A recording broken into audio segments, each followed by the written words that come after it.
Hey, all you cool cats and kittens. This episode was recorded well before the COVID-19 outbreak, which is why you're going to hear about some social events we attended. They may not seem appropriate for the time now, but we are in quarantine now. We hope you are too. If you're not, get in there and enjoy this episode.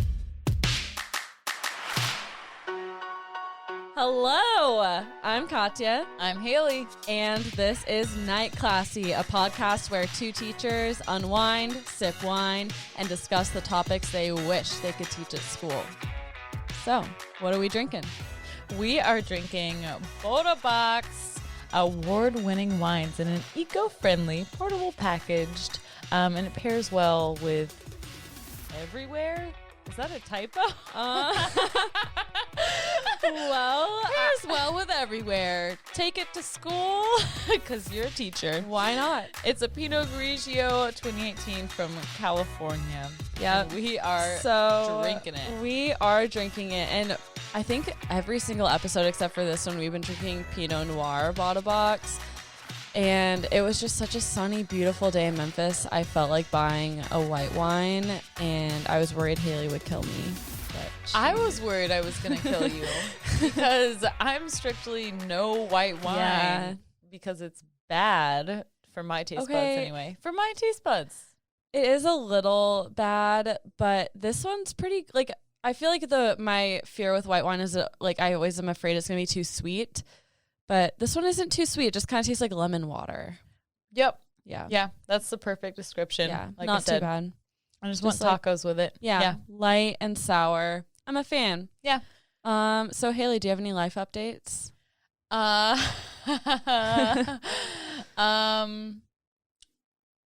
I? I don't know. I do. We went to a good comedy show. We this did. Week. Yeah. Oh, it was a great comedy Alec, show. And we saw that guy Tommy from Hinge. That guy. Yeah. You want to elaborate? Yeah, he's pretty cute. Yeah. I like spending time with him. He's fine. He's fine. He's no big deal. I don't know how Neither to act. of us like him very much. I'm 22 years old and I don't know how to act. But yeah, he's pretty good. Well, okay. So yeah, Hayley's seeing a guy who's pretty good. No, and he's really great. He's so good.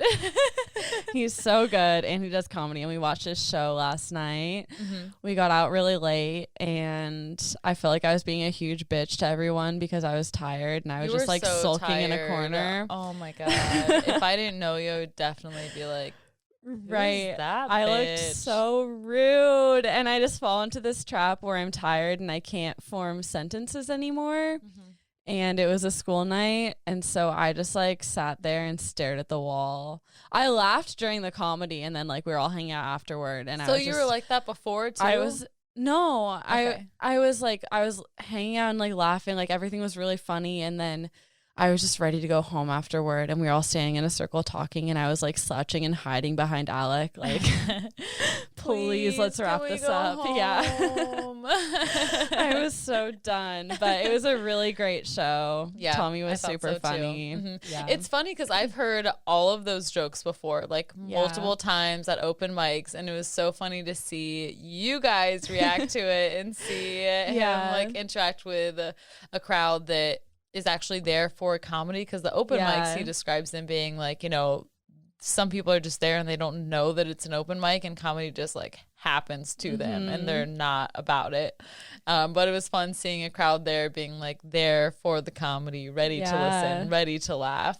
And it was good seeing him on stage. I was like, people were loving his stuff. I thought it was hilarious. And Alec like asked me, he's like, so like were all those IUD jokes like written after Hayley? No, they were written in like summer. Yeah. 2019. So how does that feel? Feels like kind of like hitting adult. an IUD.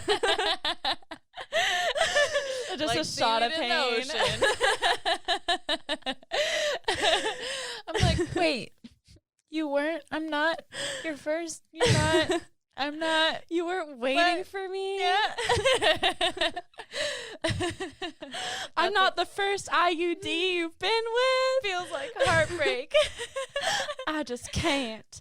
My stars. Oh my God. All right. Well, enough about me. What Okay. about you? Well, I don't have a ton of updates. I did want to talk about how we didn't record last week because we went to a porn-themed costume party.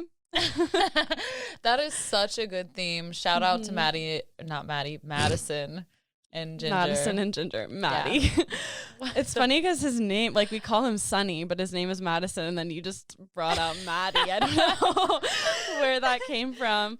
But yeah, our friends Sonny and Ginger threw a birthday party where you dressed like before a porno happened. So like a pizza man or a teacher or that would be inappropriate for a party full of teachers, but I mean, it'd be easy. It would it would be real easy. But Sonny dressed as a businessman, Ginger was a French maid, and Hayley and I think had the best costumes. We won. We won it. Yeah. So I'm from a town called Enumclaw, which is famous for a bestiality case where a man got fucked to death by a horse. So I dressed up like the horse, and Hayley dressed up as the man. I was the man. I got a beard. I was wearing a flannel. I really tried to channel that guy who gets fucked to death by a horse energy. I think we nailed it. It was surprisingly easy. I don't know if I'm glad or concerned. She had like this cute going out shirt that also like had a pattern of a flannel, but it was like a crop top and a V-neck and like tasteful. Like it wasn't flannel material, and like somehow she like pulled it off and with a beard. It was incredible. And the beard was like $7 at Party City, and it perfectly matched my hair. And now I almost never straighten my hair or anything like that, but I had to that morning because we didn't have any fucking hot water because our water heater completely pooped out. And I just had to get ready quickly for school, but it worked perfectly. We got your horse mask off of Amazon. Yeah, my horse mask was super uncomfortable. Couldn't see out of it. Smelled like a sweatshop in China, but it worked. Right, and then Alec, our producer, so you were the horse, I was the guy who got fucked by the horse, and he was his normal role, the producer. He was the porn director. Yeah. And it was so great. He like shaved his facial hair into the classic just like whatever, 70s porn producer. He wore like jeans and a jean jacket with no shirt. And aviators. Yeah. Yep. Yeah. It was real good. It was all put together. We won. I think, you know what? I'm just going to give ourselves the crown.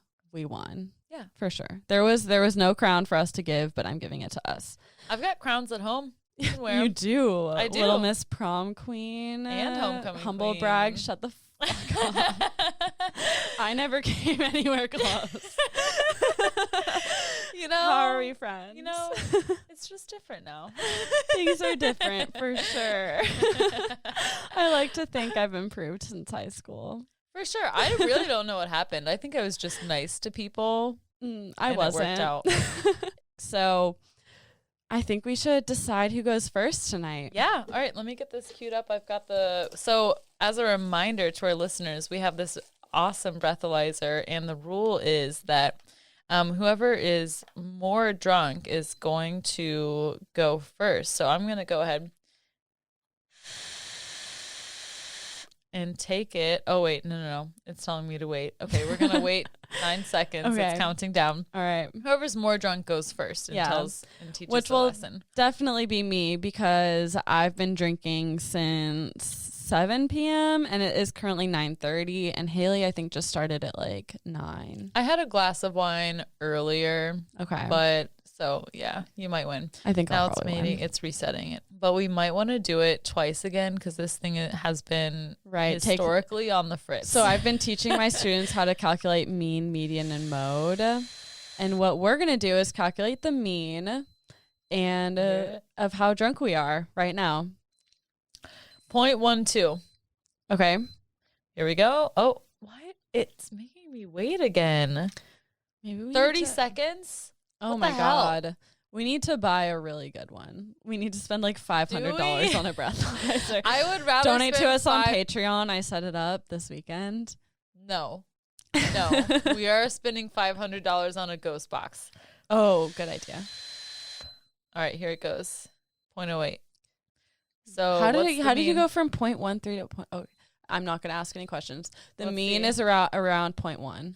Okay, so it counts down from 15 seconds. We should just... You have to wait. Yeah, you have to wait, and then once it starts like also, I'm around, supposed to use a new filter. Quickly hand me a new one. We have 5 seconds. You're such a teacher. Quickly hand me a new one.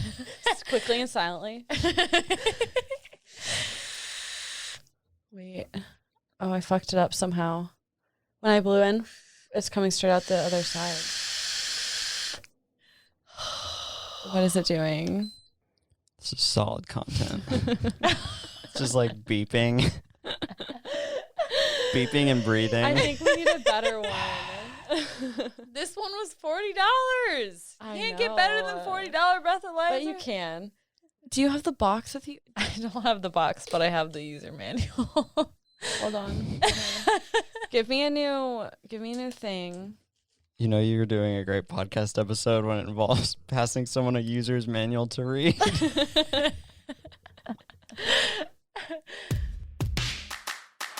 Yeah, so we just skipped over most of that. I couldn't figure out how to use the breathalyzer. I think it was you.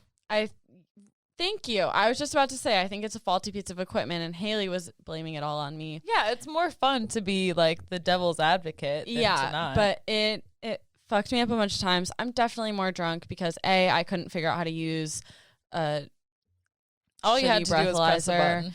and B, I've been drinking since like 6 p.m. and it's 9:43 now. Yeah, how was your day? Anyway, we don't need to talk about my day. So I broke up a fight today, fell on the floor and whacked my knee, and now I have a huge bruise on my knee. That's my day. But anyway, you want to hear my topic? I do so bad. So my topic takes place in Russia. I'm going to mispronounce a lot of things, but it is called the Dyatlov Pass Incident. Have you heard of it? No, I have not. So I was kind of scared to do this topic because I feel like I've heard about it on so many things, like on Reddit and other podcasts, and I almost didn't do it, but I think I asked you about like a few weeks ago, and you said you hadn't heard about it, and I asked Alec too, and he hadn't heard about it either. So I decided to do it.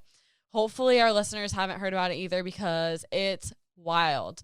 So my main sources, I only had 3 sources for this one, Wikipedia, dyatlovpass.com, and Snopes.com, because this whole thing sounded so wild I had to fact check. So we are starting out in 1959, January 27th. A group of 9 hikers set out to hike in the Ural Mountains in Russia. So they were going to do this 14-day-long expedition through the mountains. Their end goal was this mountain, who I didn't even write down the name of because I knew I wouldn't be able to say it. And you should make something up.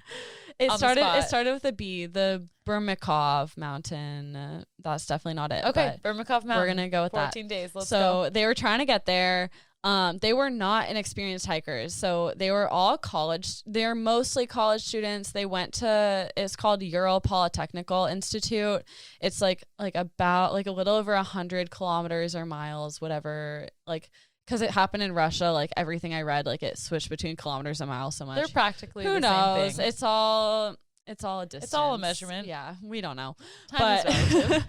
But it's a college like sort of nearby these mountains. And what they were trying to do was, so this was a category 3 hike, which was the highest like level hike in like Soviet Russia at the time. And again, these are 9. Most of them are college students. Some of them are like freshly graduated, but they're all peers basically. I think the leader of the group was slightly older, but he still went to that same college. And they're all basically peers, young people, Soviet Russia, 1959. So they were going up the mountains, and what they were trying to do was get their grade 3 license, essentially, grade 3 certification, which is like the highest grade of mountain climbing you can receive. So they are all grade 2s, and this was like their test to get to grade 3. So it was a really, really tough hike. It was a ski tour, so they were hiking, climbing, and skiing to get up this mountain. And it was a big deal. Like, these mountains are in northern Russia. It's January. Like, it's crazy cold. Can you imagine packing for that and then carrying that on your back for 2 weeks? No, Your food, right, is all on your back. Right. Absolutely not. You're not like gonna stop at Subway on the way up the mountain. Like, I'm a fan of backpacking, but that is in the summer for like less than a week. Like, in the winter, like, that just sounds miserable. Like, I'm sure the views are beautiful and you want to accomplish this great thing, but 2 weeks of sub-zero temperatures, windy, miserable, trekking through the snow with backpacks, and it just sounds awful. But anyway, so that's something they thought was fun.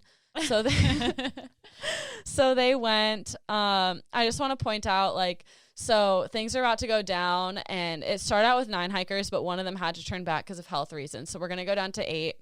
And basically, so they set out on January 27th, and one of the hikers was supposed to send a telegram back once they returned to the base camp no later than February 12th. And when this didn't happen. So they went up there 2 weeks later, February 12th. The people back home didn't get a telegram. And there was no one really thought it was any big deal, because a lot of times this type of expedition was delayed. They planned for it being delayed. That's just kind of what happened. But by February 20th, 8 days later, rescue groups began to search the area. So they searched for 6th grade, or oh my God, 6th grade. I'm so used to saying 6th grade. Holy fuck. It just slips into your sentences. You're like, oh. And I oop. Anyway, 6 days later, rescuers found what they were searching for. And are you ready to hear what they found? Yeah, I am. So the first thing they found was a torn up tent. It was torn up. It was empty. And it was like under a thin layer of snow, and they brushed it off. And the like crazy thing was, it had been cut from the inside. So they had cut their way out of the tent from the inside. Ooh. And everything was left behind. Like, there were sub-zero temperatures. Most of their clothing was left behind. All of their shoes were left behind. Their food was left behind. So they cut themselves out of this tent. So they just wanted to get away. They wanted to get away, and they left in a hurry. But another weird thing is, they clearly left in a hurry because they didn't bring any shoes or food. But then they found next to the tent a chain of 8 sets of footprints walking away from the tent. And they were walking. They weren't running from the tent. They were footprints that were walking from the tent. I am intrigued. So it's like very strange. And they were all the footprints were barefoot. They were either wearing socks, completely barefoot, or wearing a single shoe. Nobody had both. A single shoe? Right. Like, they just pulled it on and left. Nobody had 2 shoes on. And so rescuers kept searching, and about 1.5 kilometers away from the tent, the footprints stopped. And at the edge of the woods, they found the remains of a fire, and they found the 2 bodies of these 2 people. I cannot say their names. I won't even try. I'm very sorry. R.I.P. But they found the 2 bodies of people who were barefoot and wearing only their underwear. Just 2 of them. 2 of them. So around those bodies, they looked up in the trees above them, and the lower branches of the trees above them were broken, and there were traces of skin found embedded in the bark. So what that meant to them was, these people had tried frantically to climb the trees, so frantically that their like hands were rubbed raw from trying to climb the trees, and there were pieces of their skin embedded in the bark. So they had cut their way out of the tent, left without shoes, but walked away, then frantically tried to climb the trees to the point where there are branches broken and skin in the trees. Ooh. And then their bodies are just underneath. Has there been anything else on this mountain that has connected? We'll get to it. Oh my God. I need to know. So the medical examiner examined these 2 bodies, and indicated that they had been turned over after they had died. Yeah, someone's messing with a corpse. Always creepy. And then, so they had died of hypothermia, or maybe they hadn't. So the next day, rescuers found there was all these conflicting reports. Like some say like 6 of them were found died of hypothermia, and then some of them like it was just kind of convoluted. It was reports from the 60s. Like it's kind of hard to be sure, but the next day, researchers found the bodies of 2 other people, and then eventually they found the bodies of another person 6 days after that. And all 3 bodies were positioned so that they'd be walking back toward the tent, and they had all died of hypothermia. So they found these original 2 bodies in their underwear. They had tried to climb the tree. They were near a fire. I believe those ones also had burns on their hands and hair. And we'll get to the theories later. Okay. And then they found the other 3 bodies. So this is 5 people so far. The other 3 bodies were walking back toward the tent, and they were officially dubbed to have been killed by hypothermia. So then after that, on May 5th, the bodies of the 4 hikers remaining were found. And this is where it gets cray.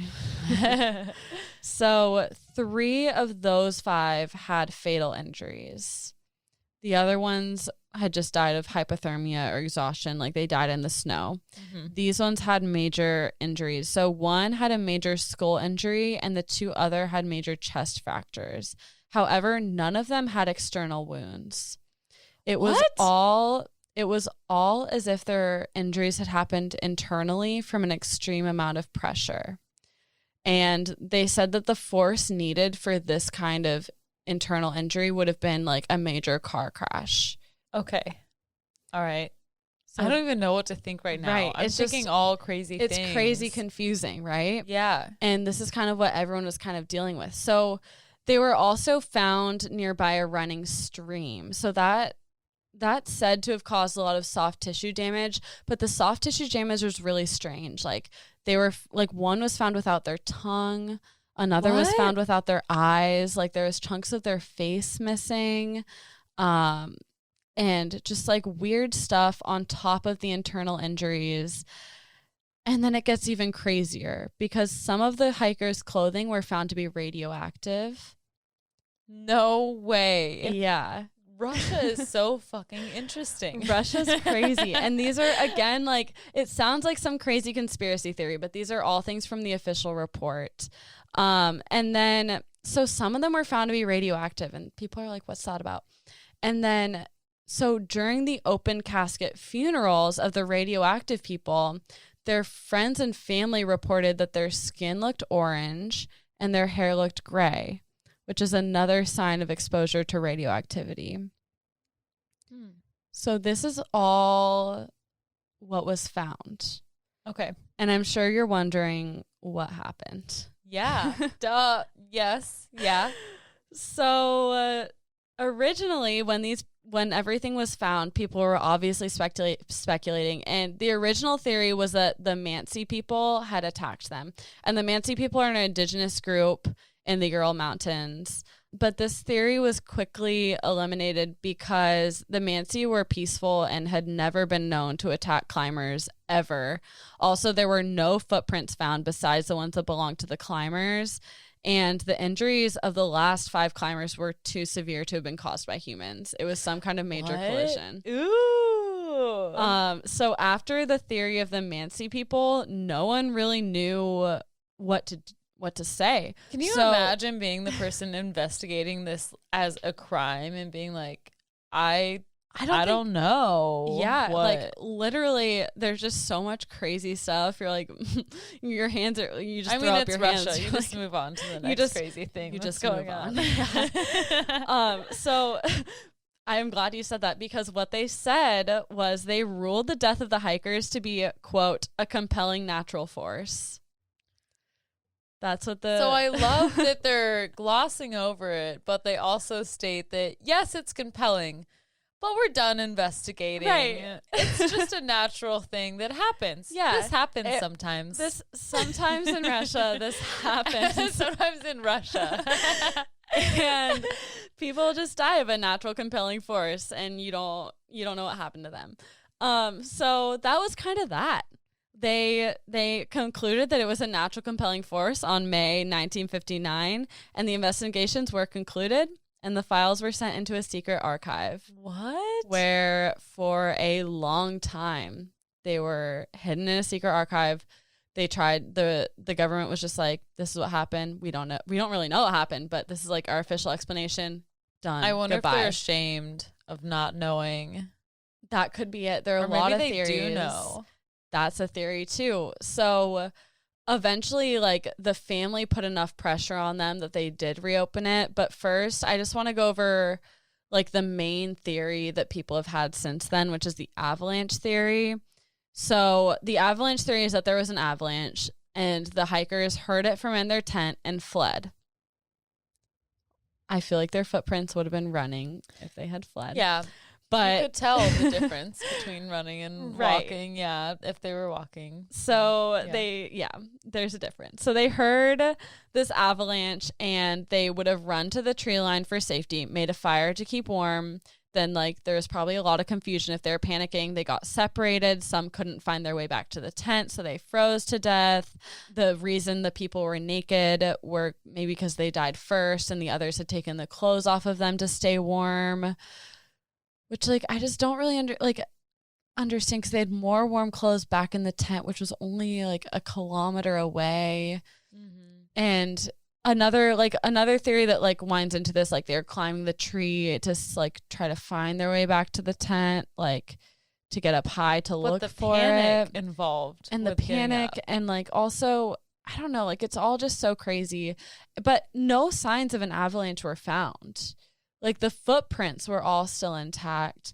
The tent wasn't under that much. It was under a little bit of snow because they didn't find it for, like, a while. But yeah, there were no signs of an avalanche. And the footprints leading away from the tent, again, showed a normal walking pace. And all the bodies found were buried under a light layer of snow. They were not buried under an avalanche. So from, I believe it was 2015 to 2019, the investigative committee of the Russian Federation opened it back up. And so they basically confirmed the avalanche theory and added some details. So what they say happened was, in the night, loosened snow pushed down on the side of the tent. That made the hikers panic, and the side of the tent that the snow was pushing down on was the door, so they had to cut their way out of the other side of the tent. That makes sense. Okay. And then they all fled the tent. 2 of the hikers with less clothing died of hypothermia. The other hikers took their clothing to stay warm. The 3 hikers that died of hypothermia were walking back to the tent, trying to get more sleeping bags or something, trying to find their way back. And the remaining 4 were found under more snow than the others. So they were saying maybe they fell into a snow hole. And that's what caused the major impact that caused so much internal damage. Collapsed on to them. Right. Okay. It collapsed onto them, which that sounds like pretty possible to me. Like, I remember being in Girl Scouts, like, snow camping, and, like, you'd be warned never to, like, go too close to the tree wells because they could, like, collapse on you. But I would feel pretty proud if I was someone trying to come up with an explanation and be like, yeah, right. These puzzle pieces come together. Yeah, like well. A tree well, a snow hole, like, this makes sense. Okay. And actually, like, the conditions that night, there were really high winds and extreme sub-zero temperatures. So hypothermia is not out of the question. Like, of course, like, most of them did die from hypothermia. There were extremely high winds. Maybe it blew snow onto the tent, caused a panic. People left, got snow buried on them. It sounds completely possible. Yeah. Fair enough. That's probably what happened, but I want to get into some of the crazier theories. Yes, let's go. So my next segment is called Fireballs in the Sky, UFOs, Ooh. ? So it was reported. So this came out, it was a theory much later, but by one of the original investigators. So he said that when this happened, there were reported, like, lights in the sky by people in the area, like fast moving lights in the sky, like, quote unquote balls of fire is what they said in the article. And it was around the time of the incident. Actually, like, I think that exact night around the estimated time of death. And the two things around that are it's possibly Soviet missiles, because this was the time of the Cold War and they were testing a lot of missiles, or it could have been UFOs. And one theory, apparently some people reported like beams of light coming down from the fireballs in the sky, and they were saying that maybe like a massive amount of energy had caused the death of the skiers. That's one theory. One crazy theory, but it's out there. Okay. And another one is catabolic wind. I hope I'm saying that right. But basically, catabolic wind is a really strong wind that can like blow people really, like it can move you. And there is like a 1978 case in Sweden where hikers were killed by this kind of wind. And it had similar topography in these mountains as the ones in Sweden. So it's kind of a possibility that like maybe a really strong wind blew them around. So crazy. Smacked them against a tree. Killed by wind. Right, getting killed by wind. But this theory's been, what do you call it? Debunked, thank you. Debunked because like if they could have just stayed in the tent. Like, it would have been safer. Like, these are experienced hikers. They're about to be, like, the highest level of hikers you can be. Yeah. They would have stayed in the tent. They wouldn't have, like, fled the tent and ran because, like, the wind's more likely to blow you than, like, all of you together in one tent. Yeah. And also for that theory, though, too, if they're walking, like, I just imagine them, like, taking really heavy steps trying to stay footed. That's like, true. Maybe that's why their steps were so slow. Yeah. That's what I imagine. And then, like, you know, maybe it would be, you know. But why would you leave the tent?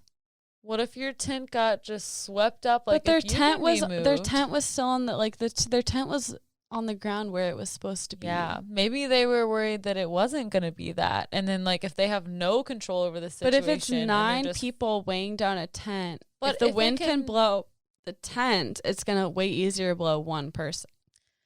That's true. That is true. But at the same time, people really like control, especially in like a life and death situation. True. So every man for himself. Let's exit the tent and try and get to the closest tree and hold on and see what we can do. Totally. And as far as the theories go for this, that's like one of the more sound theories. What about the guy who lost his tongue? So that was explained by decomposition from the stream. What? Because it's a soft, like the tongue and the eyes go first. They're the softest tissue. Or a scavenger. So it didn't look cut. It just looked... No, they don't. I mean, there are other theories I'm going to get to, but basically, like, the tongue and the eyes decompose first, and if they were found, like, near a running stream, like, with water on them, the tongue and the eyes probably decompose pretty quickly, or they were taken by scavengers, is, like, the resounding theory around that. And which doesn't really bring me to my next theory, but I'm going to go there, is infrasound. So basically, there's this phenomenon where wind going around, like if there's enough wind, it can create something called the Kármán vortex street.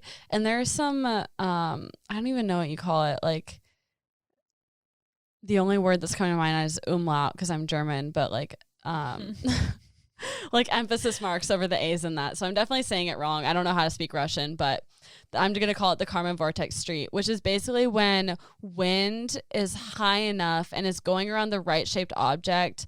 So like wind is hitting this mountain in a way where it can create a sound at a very low frequency.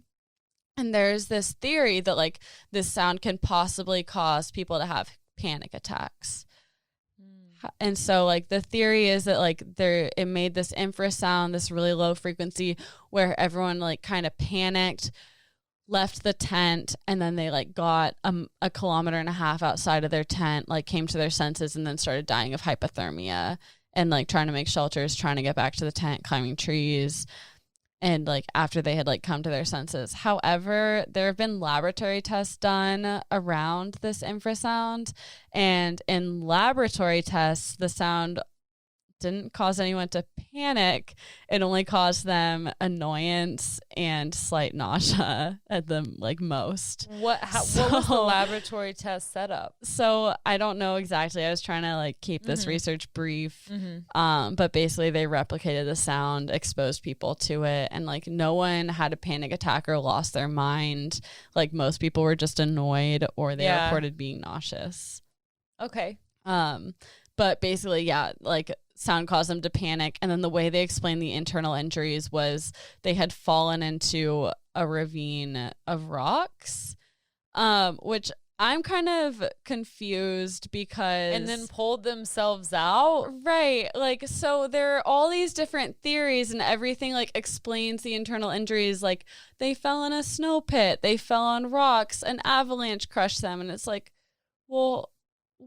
what was it? You can see, I mean, I get that this is from 1959 and maybe it wasn't recorded very well, but there are pictures, I'm going to get to it. I just don't understand. I just don't understand. So, and everything it's all just very vague. Which is, another theory, it just all sounds kind of sketchy. Which brings me to my next theory, which is military testing, Soviet military testing, which they were testing parachute mines in that area at the time, the Soviet government. Mine? It is where you parachute bombs down, but they detonate before they hit the ground. Okay. Which could have explained the fireballs in the air that people reported. Oh, yeah. I forgot about that aspect to it. So the military was testing up in these mountains and they were testing these parachute bombs. And so the theory is that these bombs started going off. So the hikers were scared out of their tent, of course. Some of them were hit by parachute mines, which would have caused the internal damage. And they were Soviet military experiments. This would explain the burns. So I talked about how there were burns on some of their hands and hair. That would explain that. It's weird that it wouldn't be any other part of them, though. Right. That is weird. And it would also explain why they ruled it. What did they call it? A natural compelling force, a natural compelling force, and why they put it in the secret archives and refused. Yeah, just right away. Right. And oh well, bye. Yeah, I guess this happened. Sorry. And the family was pushing for more of an explanation, and the government just kind of buried it. And it's a known fact they were testing these things, but the rebuttal to that is that this was a known climbing path. Why would they be testing these things near the known climbing path? But my feeling is if it was a mistake and you were testing near a known climbing path, you wouldn't want anyone to find out about that. You would not willingly come out and be we made a huge mistake. If you have the power to just cover it up, right? You're just probably going to do that, right? Yeah, for sure. It's what I would do.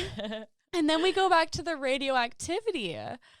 So like I mentioned, some of them tested positive for radioactivity and some of them it's been explained away why the corpses looked orange and had gray hair from signs of mummification, because some of them it was a couple months before they were found, but also they were frozen, and also orange skin and gray hair, those are that's pretty set in stone. You can't just pull the pigment out of your hair. That's definitely to me that's a sign of radioactivity, not mummification. It doesn't turn your skin orange. No. Right? Have you seen mummies that still have fucking black ass hair on them? Because I have. Yeah, it's fucked up. So that it ties into the military theory, because maybe they were testing radioactive weapon, radiological weapons. Oh my God. I was I knew what I wanted to say and I was looking for the word in my notes.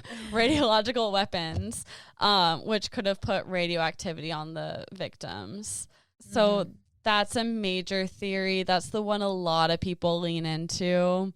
If you're not going to accept the avalanche theory, that I think is the second major theory. And then that just leads to so many more questions. So many more questions, for sure. And also why like the government still refuses to acknowledge any other theory except avalanche, like a different type of avalanche, and hurricane theory. Like they're only acknowledging like weather theories, even though those have pretty much been disproven because all the footprints were still visible when they were found. Yeah. And there were no signs of an avalanche or a hurricane.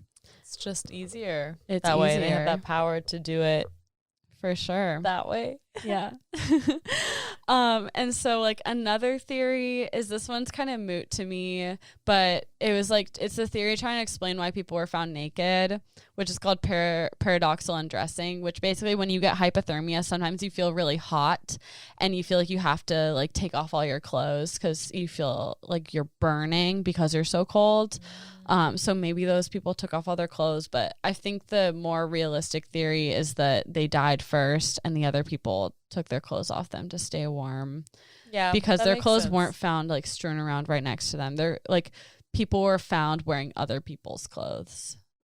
So yeah, that would make sense. Yeah. I would do it. If totally I were still alive and you died, I would take your clothes. I would hope you would. Yeah, You can eat take me. my You can clothes. eat me too if you need to. Thank It's you. fine. But anyway, I felt it was worth mentioning because it was mentioned so many times on sites I've seen. But I just want to talk about the final theory, which is a Yeti. Ooh, okay, I'm listening. Which is just Super into hilarious Yetis. because so this whole thing is obviously insane. Like, the most logical explanation, like it probably was some kind of a natural disaster, panic, hypothermia situation. Like there are a lot of crazy things. And if it wasn't that, most likely military testing.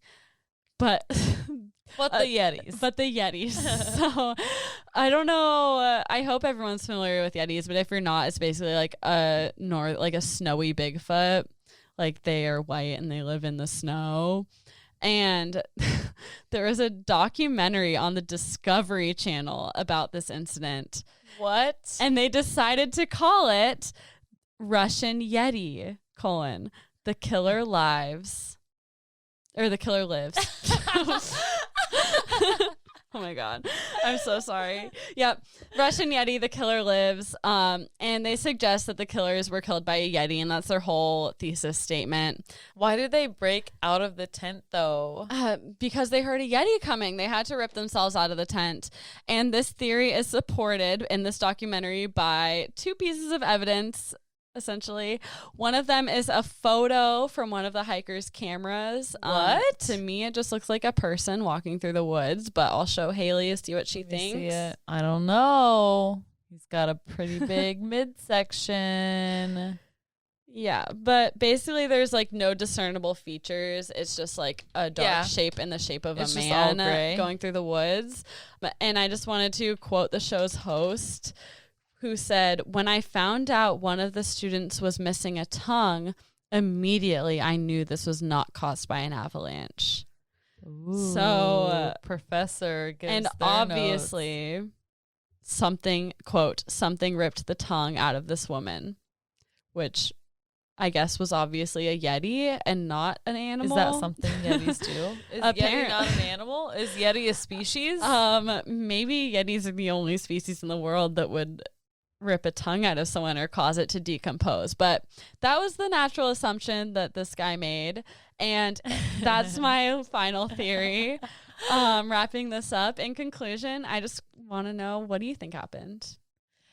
I really am into the government dropping bombs and fucking up somehow. Yeah. I like that a lot. I think that it makes sense. And it also includes like just picturing like the part that I picture the most, that puzzles me the most, is them like slowly walking out of the tent. If there's obviously some sort of panic instated in them.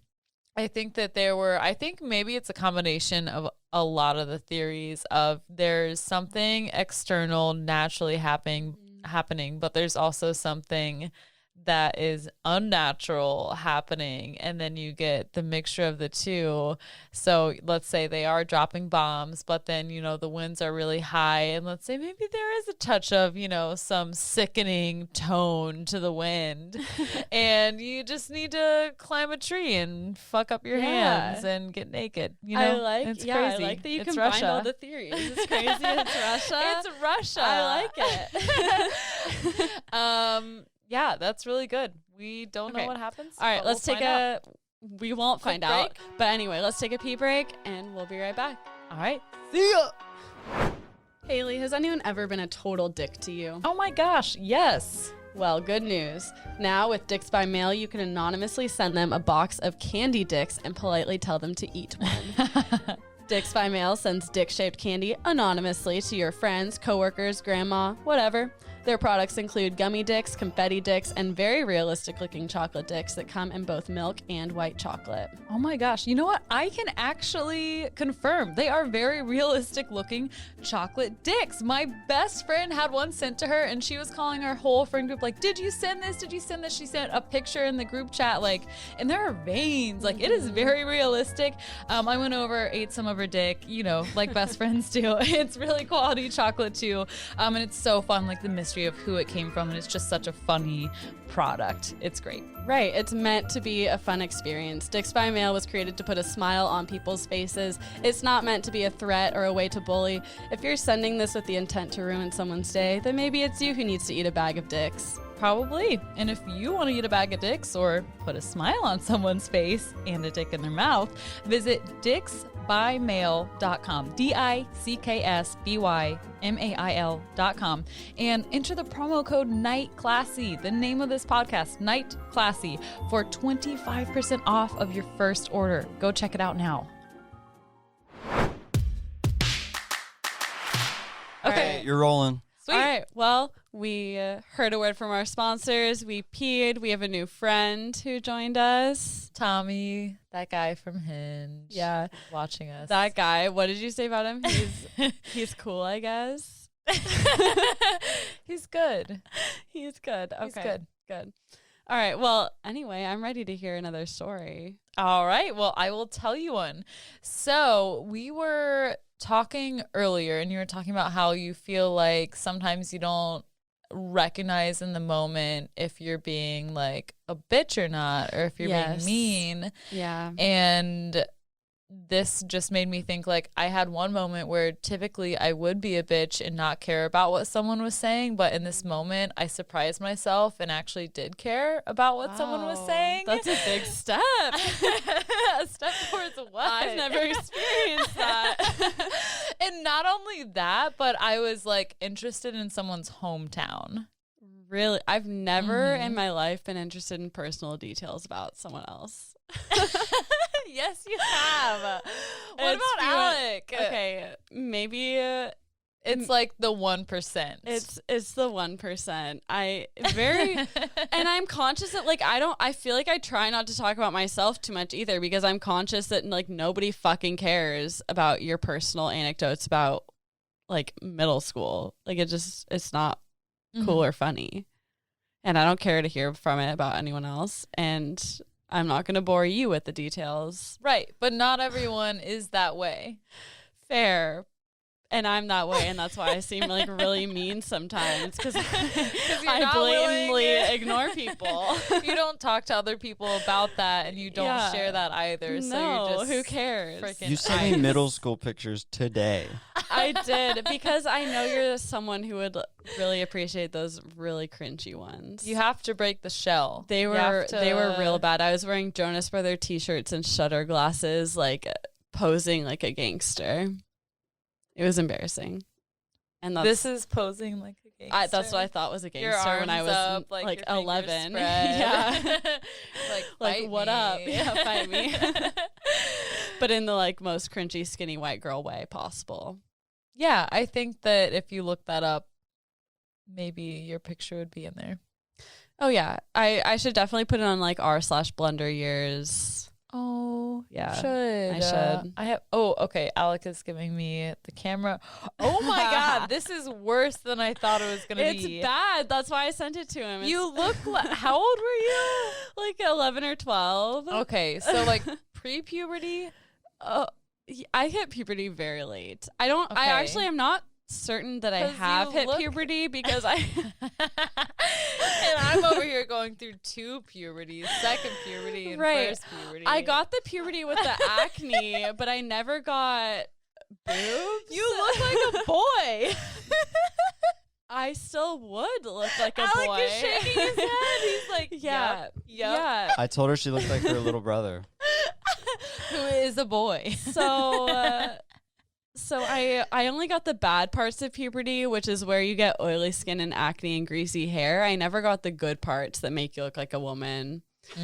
So You have really long eyelashes. That's true, but so does my grandfather. So I'm still waiting for the second wind of You puberty. got your granddaddy's I got my lashes. granddaddy's eyelashes. Did And you they're know ripe. evolutionarily?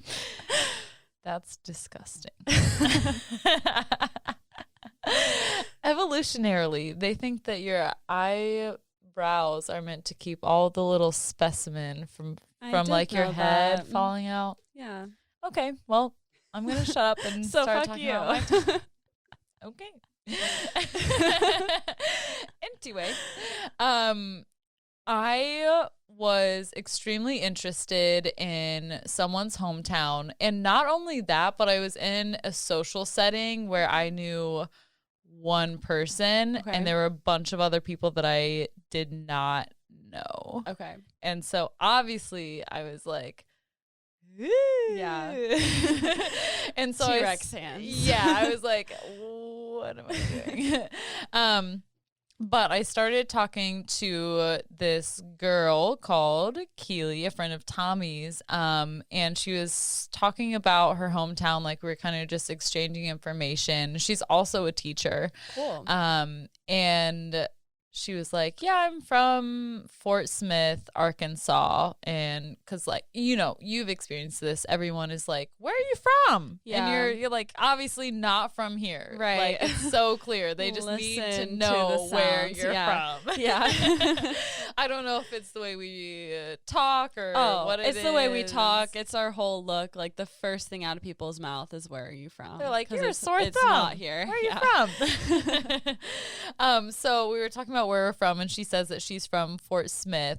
And then, and this was all at P&H Cafe here in Memphis for an open mic. And Fort Smith is about 4 hours from Memphis. I learned in my research. But the part that interested me about this was that I think it was either Tommy or this girl, Allison, was like, yeah, you know, like the hanging town, like the town with the hanging judge. Excuse me? Right. What? I want more information on this. So I got more information on this. So there was a judge in this town. His name was Judge Parker. His full name was Tom? No, not Tom. Judge Isaac Parker. Judge Isaac Parker. So the whole thing, you know, this conversation is happening, and I'm just kind of there like, okay, I'm here and this conversation is happening and I'm learning about this person's hometown. Oh, this hometown is known for hanging people from ropes. Probably most southern towns are known for that. So. Right. This one especially, though. So, like, out of a bunch of towns that hang people, like, this is like numero uno. Okay. So I wanted to know more about it. And this is in the 1800s. Late 1800s. So if, like, to put it in perspective for you, Ulysses S. Grant was president. Thank you.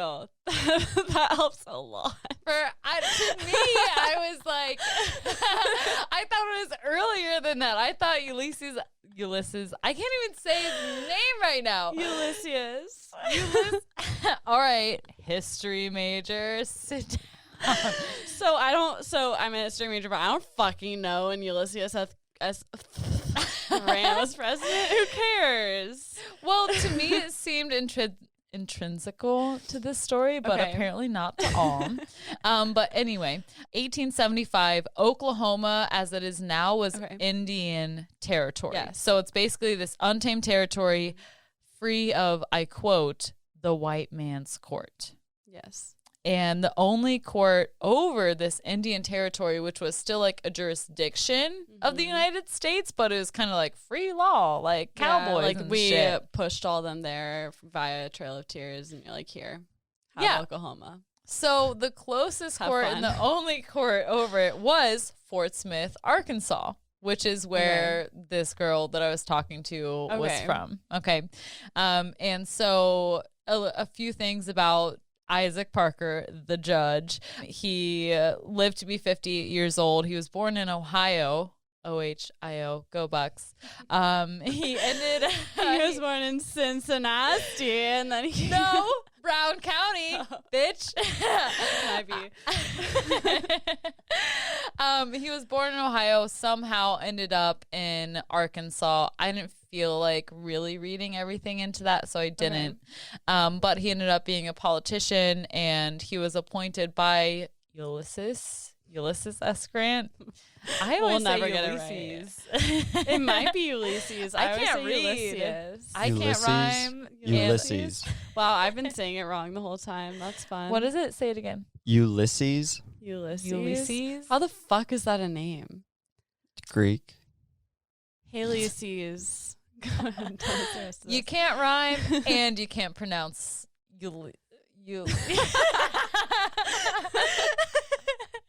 So that guy, that president appointed him. And in his career, he tried about 13,000 people, but sentenced 160 men and women to hang. Which, like, I didn't really know what that meant, but, like, Yeah. it's a lot. That sounds It's like a ton of lot. people. Like 1 in 10 people hang. And, like, kidding me? 79 of them were executed. How, what? And it's so funny. Wait, I have a question. Okay. What does it mean to sentence 179? 160 men were 100 sentenced to hang. 160 men, but you only kill 79. So does that mean like some of them never, like they appealed? Some of them never or got something? there. Yeah. Okay, I didn't know you could whatever. appeal back then. That's kind of cool. Yeah, it is cool. And it's funny because here's a direct quote from Judge Parker. He said, "I do not desire to hang you men. It is the law." And so I feel like he was this guy who just wanted to be responsible He for just someone's kicked death. back and you get a hanging. You get a hanging. And that's what this town is known for to That date. is Is so- like there's the hanging saloon. Awful. And I In want to be this clear, town. like we're laughing because it's ridiculous. Like this is not, execution is not funny. Oh wait, just wait. And Yeah. right, like now in 2020 and however many years before, it's like this thing that it attracts tourists and people are interested, and they literally they rebuilt the gallows because they were Oh my destroyed God. and burnt by the townspeople Right. because they were ashamed at And a certain they point. rebuilt, that's fucked up. They rebuilt it. They completely recreated it. They had his original desk, which still is in his Yeah. office to this day, and it has marks from where he pounded Oh my the gavel. God. Yeah. But I feel like it's such a like courageous thing to burn down the gallows and then to rebuild them for a tourist attraction. That Mhm. seems like a huge insult. And To those to who me, died. it seemed like it was kind of like for a long time, Judge Parker, people liked him. Yeah. They agreed with what he was doing. They didn't have Right. any problem. You know, he was in service as a judge for, 20 years until he just died. Yeah. He just died. So people really approved of his methods. And then later they were ashamed. Yeah. Of course. You know, that's how things go. Hindsight. Yeah. Hindsight. It's 2020. But the jurisdiction that it had over the Indian territory, there were like 5 tribes that lived there, and they were all in peace. And the major thing that I saw in a lot of my research was that after the Civil War, a huge number of outlaws had grown. Okay. And it became to know it was known as a very bad place. And then all these people were sent here. So like, have you heard of Cherokee Bill? Remind me.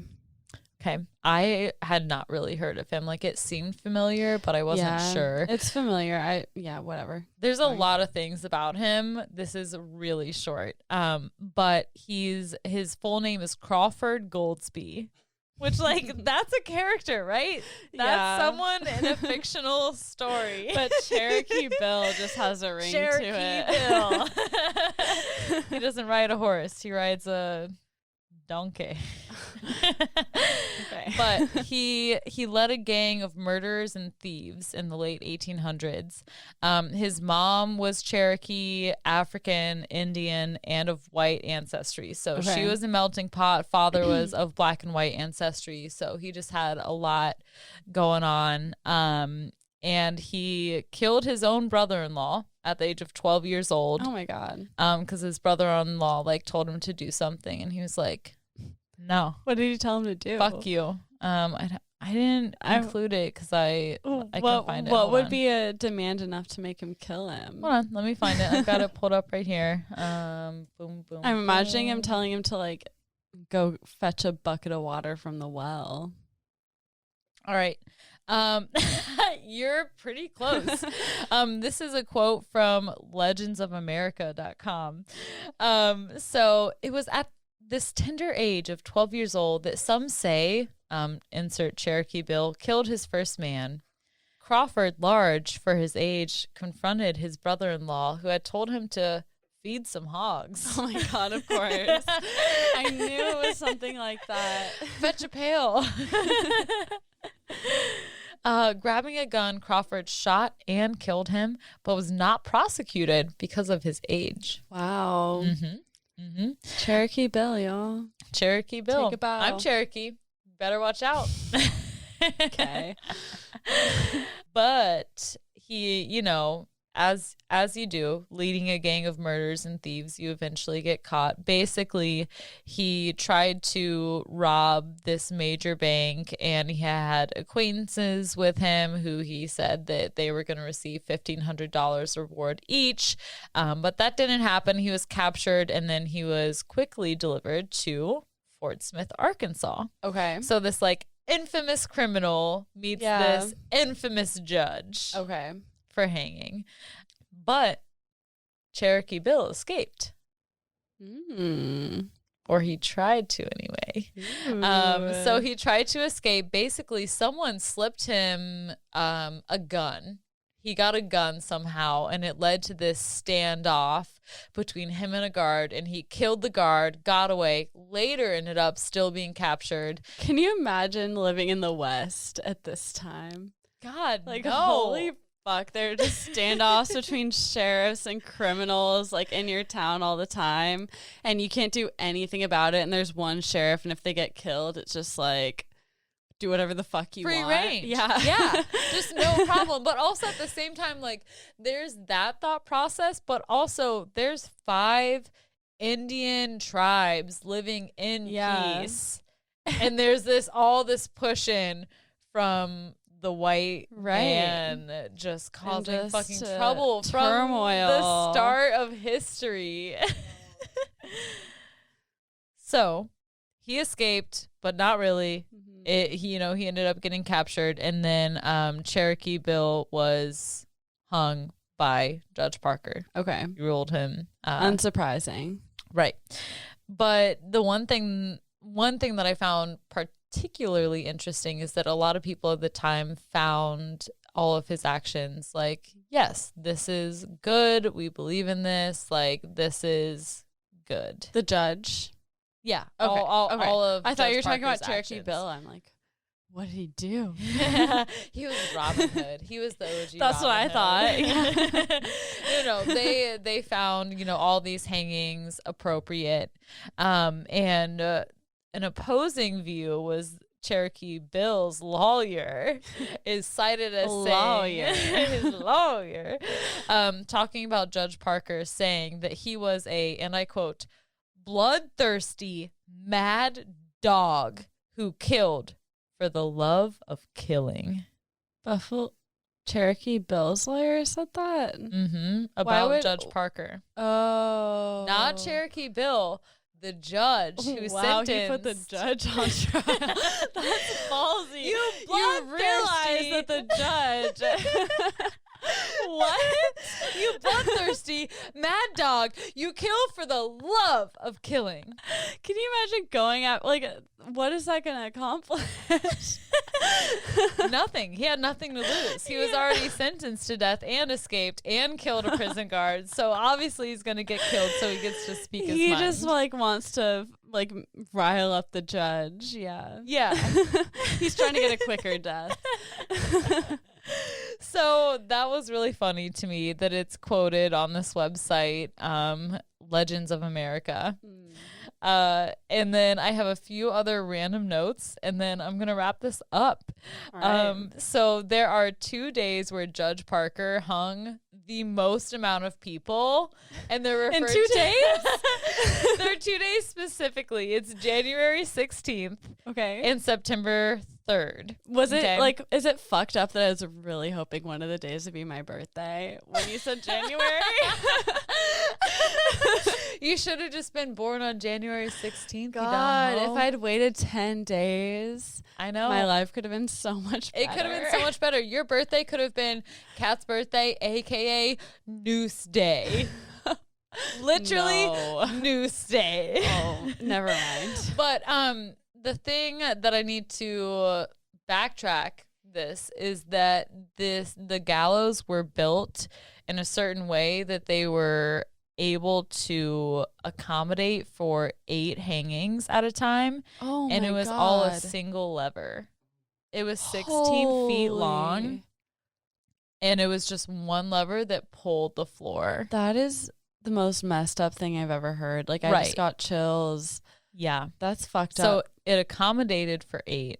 Oh my God. And these noose days, that they're still referred to as noose days because every day, they honor, I guess, these people who have died in this situation by hanging the ropes over the pole that goes across. Would you want to be honored by No, not in that way. Hanging? Not in that way. Plant a flower? I don't know. Plant a tree. God, do something. Put a pencil in the ground and hope this just something seems happens. like such a fucked up way of attracting tourists to me. I don't know anything about this town. I can't really judge, but this whole thing seems really fucked. It's somewhere in Arkansas, so that's probably the main thing they have going for them. However, I kind of would want to see a noose day. It's 4 hours away. Let's go. Maybe we'll do it. But what's interesting, also, you're talking about tourists, and what's crazy to me at the time is that witnessing hangings was a really big thing. Totally. There was a season for it. And the days that you saw the most hangings under Judge Parker was the 16th of January and September 3rd, where 6 outlaws at once were hung. Oh my God. And to this day, they hang that rope where someone was hung, according to how many on that day.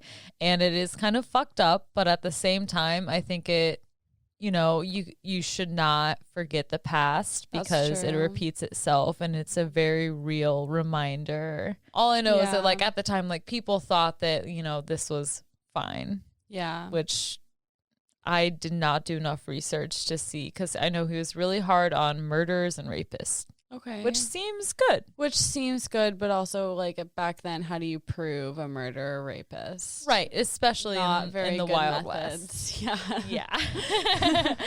So if you are feeling like some of this is familiar, if it's, you feel like deja vu, you may have seen Judge Parker displayed in Charles Portis's novel True Grit, which was later made into films. So you can definitely look into this. Again, this is in Fort Smith, Arkansas. Shout out to Keely Allison. Keely, KEELEY.Allison. I told her that I'd be talking about this on the podcast today. So if you have any other questions, let her know. She did tell me that she went to school with an ancestor of Judge Parker. It seemed like kind of an interesting experience, which also made me think about like where are the ancestors of other people who are like infamous for things. You should have had her on this podcast when you did this story. Yeah, maybe we'll have her another time. She should talk about it. Bring her back. Be like, here's a quick follow-up. But I referenced the National Park Service a lot for this episode because this is in there. The National Park Service is like all about this place in Arkansas. RoadsideAmerica.com. And then, of course, my one Roadside true love. America. I love Roadside America. Do you really? Yes, because my family went on so many road trips as a kid, and we used to like be like, well, what is there to do in this random fucking town? We just drove through. Roadside America. Roadside America. Yeah. And then, of course, my one true love, Wikipedia. And that is my lesson. We ready? Great job. Thank you. Yeah, Class? we're ready. Class Dismissed.